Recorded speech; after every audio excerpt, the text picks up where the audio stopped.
Hello everyone, welcome back to yummy recipes. ఈరోజు వీడియోలో simple and tasty laddu recipe చూపిస్తున్నానండి. ఈ లడ్డూలను చాలా సింపుల్గా రెడీ చేసేసుకోవచ్చు. మరి ఈ లడ్డు పాతకాలం వంటకమే కానీ దీని రుచి చూసారంటే ఒక్కటి కూడా మిగిల్చకుండా తినేస్తారు. టేస్ట్ అయితే అంత బాగుంటుంది అండ్ పిల్లలకి కూడా చాలా హెల్దీ కూడా. పిల్లలు ఎంతో ఇష్టంగా తింటారు. ఇలాంటివి చేసి పెట్టండి. మరి ఈ లడ్డూలని ఎలా చేసుకోవాలో వీడియోలోకి వెళ్ళి చూసేద్దాం. ఇక్కడ గోధుమ పిండి తీసుకొని చపాతీ పిండికి ఎలాగైతే పిండి తడుపుకుంటామో అలాగే పిండిని తడుపుకొని ఒక ముద్ద తీసుకొని పొడి పిండి జల్లుకుంటూ కాస్త మందంగా చపాతీలా చేసుకోవాలి. కాస్త మందంగా చేసుకుంటేనే ఈ లడ్డు పర్ఫెక్ట్గా కుదురుతుంది. ఇలా చేసుకొని ప్యాన్ పైన వేసుకొని నెయ్యి వేసుకుంటూ రెండు వైపులా ఈ చపాతీలని కాల్చుకోవాలి. నెయ్యి వేసుకొని కాల్చుకోవడం వల్ల లడ్డూలు చాలా కమ్మగా ఉంటాయండి.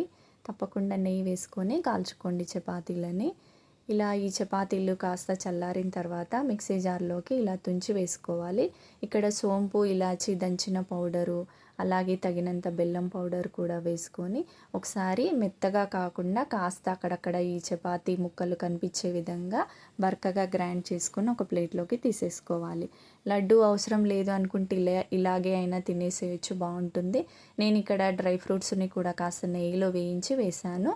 ఇలా డ్రై ఫ్రూట్స్ని కూడా వేసుకొని లడ్డూలా చుట్టుకోవడమే.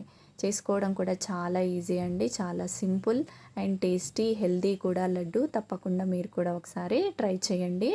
వీడియో కనుక నచ్చినట్టయితే ప్లీజ్ లైక్ చేయండి, షేర్ చేయండి, సబ్స్క్రైబ్ చేసుకోండి అండ్ సపోర్ట్ చేయండి.